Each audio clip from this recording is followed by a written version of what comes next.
The 13th of November, 2022, Moscow, Idaho.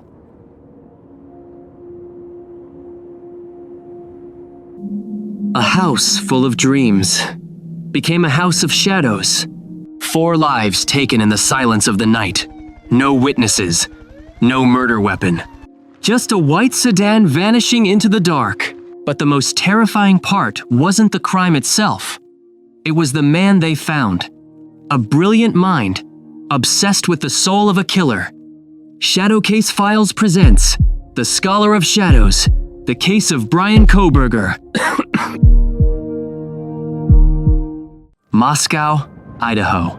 A peaceful university town where the only thing colder than the winter air was the chilling silence of King Road.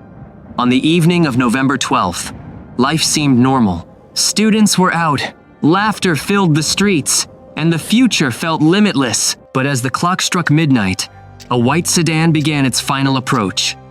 It circled the house at 1122 King Road once, twice, 3 times, waiting for the lights to go out, waiting for the perfect moment of vulnerability. 4 young students, Madison, Kaylee, Xana, and Ethan, were asleep. They had no idea that a predator was already outside their window. A man who had studied the very nature of crime was about to commit his own.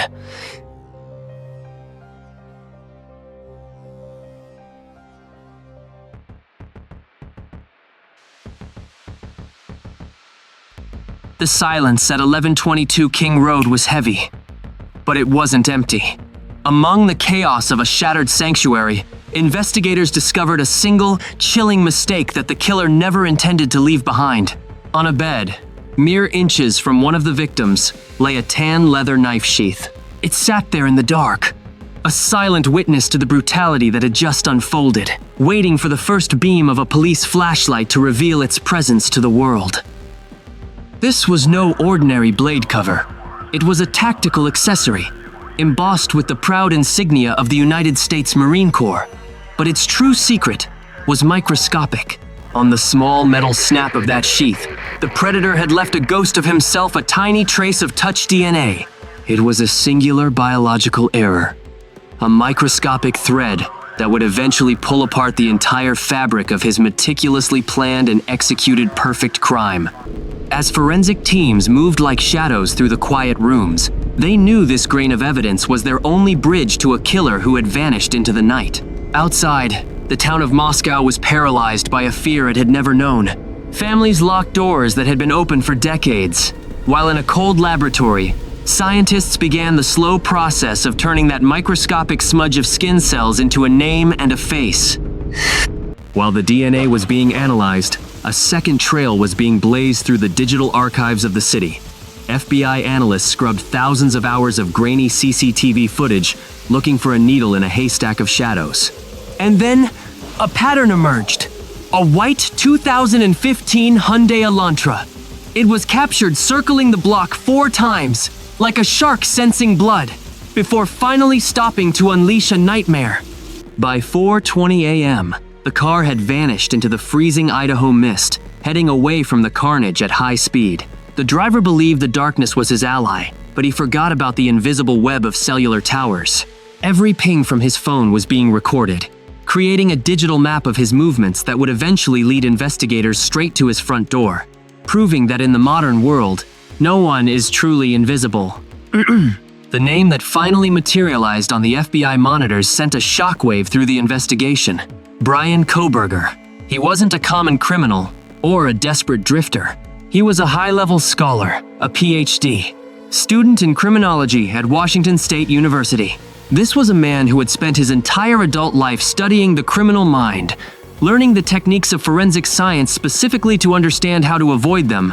Kohberger's obsession went deeper than textbooks. He had spent years analyzing the psychological makeup of killers, even posting detailed surveys online to ask convicted criminals about the precise emotions they felt during their crimes.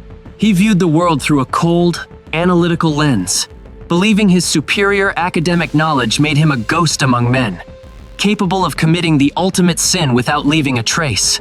He had watched the house on King Road with predatory patience. He knew the layout, the rhythm of the occupants, and the fatal fact that in this trusting community, the back door was often left unlocked. In his mind, he wasn't just a killer. He was a scientist conducting a horrific experiment in human fragility, believing he could outsmart the very system he had spent his life learning to master. The hunt ended 3,000 miles away in the snowy mountains of Pennsylvania. On December 30th, the silence of the Poconos was shattered as a SWAT team descended on the Kohberger family home. Windows were broken, flashbangs lit up the night, and the Scholar of Shadows was finally dragged into the freezing light of justice, caught in the very net he thought he was too brilliant to ever fall into. When he finally appeared in an Idaho courtroom, his vacant, unblinking stare chilled the families of the victims to the bone.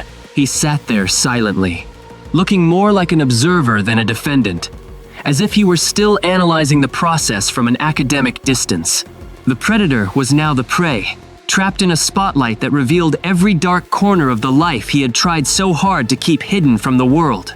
The investigation had reached its conclusion, but the psychological mystery was only beginning to unfold. How could a man dedicated to the study of law and justice embrace such absolute, calculated evil? As the prison doors locked behind him, the world began to brace itself for the trial of the century, where the horrifying details of those 15 minutes of terror would finally be laid bare for all to see. The net had closed, and the hunter was finally behind bars. But for the families of Madison, Kaylee, Xana, and Ethan, the end of the manhunt was only the start of a much longer, more painful journey toward the truth. The Scholar had failed his ultimate test, leaving behind a trail of blood that led straight to a prison cell, and a legacy of grief that would haunt the state of Idaho for generations to come.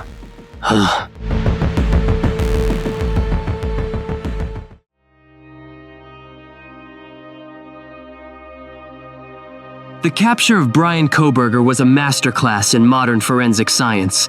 While the public saw a static investigation, the FBI was weaving a biological net. They used investigative genetic genealogy, a technique once reserved for cold cases to trace the DNA found on the knife sheath back through public databases. It was a digital dragnet that slowly narrowed down billions of people to one single specific family tree in Pennsylvania. While the net was closing, Kohberger was reportedly acting with extreme paranoia. He was observed by undercover agents wearing surgical gloves inside his parents' kitchen, meticulously cleaning every surface he touched. He even began placing his own trash in the neighbors' bins in the middle of the night, desperate to prevent the police from obtaining his biological signature. He thought he was being a ghost, but he was already a ghost in their system.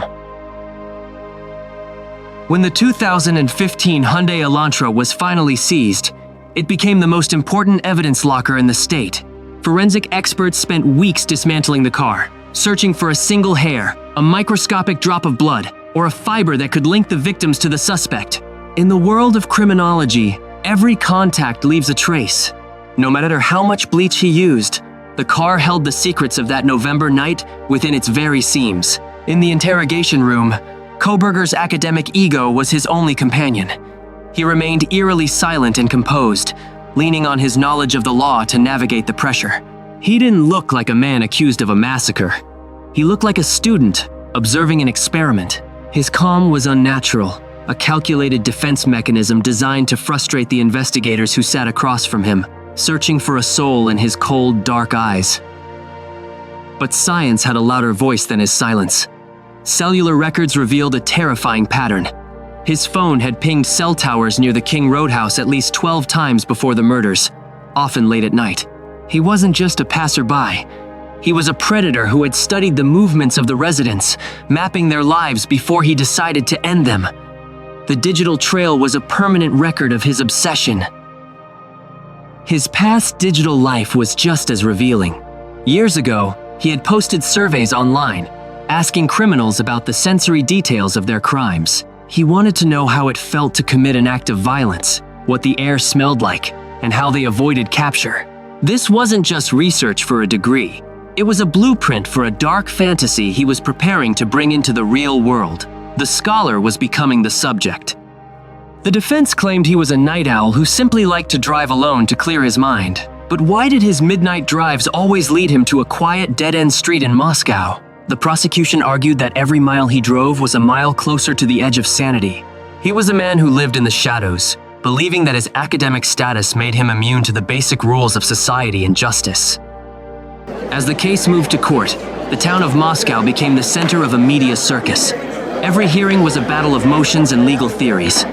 The defense fought to throw out the DNA evidence, claiming the FBI used secret methods. But the families of the victims sat in the front row, a silent wall of grief that reminded everyone that this wasn't an academic debate, it was about 4 lives that were brutally extinguished. Inside the Latah County Jail, Kohberger began his new life as a high-profile inmate. He reportedly spent his days studying the very discovery documents that detailed his alleged crimes. He was looking for the flaws in the system he once studied from the outside. He was no longer the Ph.D. student with a bright future. He was a man in an orange jumpsuit, facing the possibility of the death penalty for his dark experiment. The testimony of the surviving roommate, Dylan Mortensen, remained a cornerstone of the horror. She described the masked figure in black, the bushy eyebrows, and the freezing fear that kept her locked in her room. For months, the world wondered why she didn't call 911 immediately. But the trauma of that night was something no one could understand until they were in those shadows themselves. Her survival was the killer's ultimate oversight. Every piece of evidence told a story. The knife sheath on the bed, the tire tracks in the snow, the DNA on the trash in Pennsylvania. It was a mountain of truth that no amount of defense could flatten. The prosecution built their case brick by brick, ensuring that when the trial finally began, there would be no room for shadows or doubt. The perfect crime was actually full of cracks that led straight back to him. The human cost of this case is immeasurable. 4 families were destroyed in a matter of 15 minutes. The town of Moscow lost its innocence, and a university lost its sense of safety. They didn't care about Kohberger's psychological profile. They wanted to know how a human being could be so devoid of empathy that he could look into the eyes of his victims and choose to strike. The why remains the darkest question of all. As the seasons changed in Idaho, the memories of Madison, Kaylee, Xana, and Ethan were kept alive by a community that refused to forget. Their lives were more than a news headline. They were vibrant, full of dreams that were cut short by a man who thought he could play God. The justice system moves slowly, but its weight is absolute, and it was now bearing down on the man who thought he could outrun his own DNA. We are now entering the final stage of this dark saga. The investigation has ended, the evidence has been gathered, and the stage is set for a trial that will reveal the absolute truth. The Scholar of Shadows is about to face the ultimate reckoning, where his academic theories will meet the cold reality of a jury's verdict. There is nowhere left to hide, and no more shadows to crawl back into.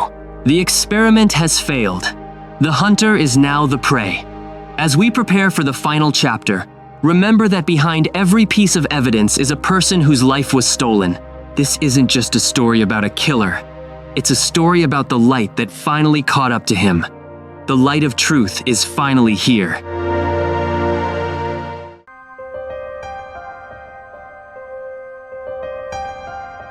The house on King Road remains a silent, chilling witness to a tragedy that defied all logic and shattered the fragile peace of a small university town forever. For weeks, the entire world looked at these cold walls, wondering how such a calculated and monstrous darkness could enter a home that was once filled with laughter, dreams, and light. This wasn't just a simple crime of passion. It was a profound and terrifying fracture in the very idea of safety and community that we all take for granted. As the heavy Idaho snow begins to silently cover the tracks left on that cold November night, the weight of what was lost only grows heavier in the hearts of those left behind. We search for answers in the frozen ground, but the heavy silence of the crime scene speaks much louder than any academic theory we could ever construct in our minds. A white car captured on grainy, low-quality surveillance cameras became the invisible and crucial thread that eventually pulled the entire complex mystery apart. Every sharp turn, every sudden stop, and every single mile driven through the deep darkness of the Palouse was being recorded by a digital eye that never sleeps and never forgets. The hunter thought he was completely invisible, moving like a shadow through the quiet streets of the night. But he was merely a subject being tracked by the very technology he once studied so carefully in his academic journals. The path he took was not nearly as hidden as he believed it to be. It was a digital map of his own undoing, a long trail of breadcrumbs left across state lines. The headlights of that Elantra pierced the dark, totally unaware that the light of justice was already beginning to reflect back at him from the shadows. In the quiet, sterile halls of a modern forensic laboratory, the advanced science of the future finally met the brutal and ancient reality of the past. It was a single, almost invisible microscopic trace found on a discarded knife sheath, a genetic signature that belonged to a man who should have never been in that room. It is the ultimate tragic irony that a dedicated student of criminology, someone who spent his years obsessed with the mechanics and psychological patterns of murder, would leave behind the very key that would lock his own prison cell forever. His knowledge of forensics was deep and academic, yet he failed to realize that the human body always leaves a mark, and the earth always remembers the touch of a predator. This tiny, silent fragment of DNA became the loudest and most undeniable voice in the entire courtroom. Bryan Kohberger's entire life was built on a foundation of complex theories, prestigious academic papers, and the cold, detached analysis of human deviance. He lived in a world of books and raw data, perhaps believing that his superior intellectual understanding granted him a form of immunity from the law that governs us all. He watched the world through a clinical lens of observation, treating genuine human emotions as mere variables in a grand and dark experiment. But academic theories fall apart instantly when they meet the sharp, unforgiving, and bloody edge of physical reality. The scholar who wanted to master the shadows finally found the true darkness he was looking for. But it wasn't a classroom exercise or a research project. It was a life sentence written in his own hand, a legacy of pain that no degree can erase. The courtroom now serves as the final, somber stage where the tragic story of Moscow, Idaho, will reach its legal and historical conclusion. Here, within these wood-paneled walls, there are no more academic debates or hypothetical scenarios to discuss, only the heavy, crushing silence of undeniable physical evidence. 12 strangers will be asked to look directly into the eyes of a man who spent his entire adult life studying people exactly like them, and they will have to decide if the mask he wears is one of innocence or a carefully constructed lie. The transition from the ivory tower of the university to the hard wooden chair of the defendant is a journey that reveals the true nature of the man who thought he could outsmart the system. Justice here is not a theory. It is a weight that must be carried. We often ask the question, why a human being would commit such a horrific act? But sometimes the answer is just a cold, dark void that simply refuses to speak back to us. Was this a sick and twisted test of his own criminal skill? A slow, agonizing descent into a deeply personal madness? Or was it simply the inevitable conclusion for someone who looked too long and too deep into the abyss until the abyss began to look back? The true tragedy is that while the world searches for some kind of meaning within his broken mind, the 4 young lives he took remain forever silenced. Their bright futures, their dreams, and their incredible potential were all stolen for the sake of a dark experiment that failed the moment it began, leaving only a trail of grief and broken hearts. As the sun sets over the University of Idaho campus, the community continues its slow, painful, and necessary process of healing. But the scars will always remain visible to everyone. Every empty chair in a lecture hall, every graduation ceremony that will never be attended, and every quiet, lonely moment in the dorms is a stark reminder of the cost of this dark saga. Justice may eventually be served in a court of law, but for the families of the victims, the trial is just a single path through a dark forest that seems to have no end. They are the ones who must now carry the light that someone tried so desperately to extinguish on that cold winter night. Their resilience is the true story here, a testament to the strength of the human spirit in the face of absolute evil. The investigation has reached its final end, and the evidence is now set in stone for history to judge. The light of truth has finally caught up to the scholar of shadows, and for him, that light is both blinding and completely inescapable. When the last sound of this narration finally fades away and the screen goes dark, let us remember the names and the bright faces of those who are gone, for they are the only truth that truly matters in the end. Their memory is a flame that no darkness can ever put out, and their story will be told and honored long after the names of the shadows are forgotten. This is the end of our search for answers, and the beginning of a long and sacred remembrance. Thank you for watching. and for honoring their memory with us.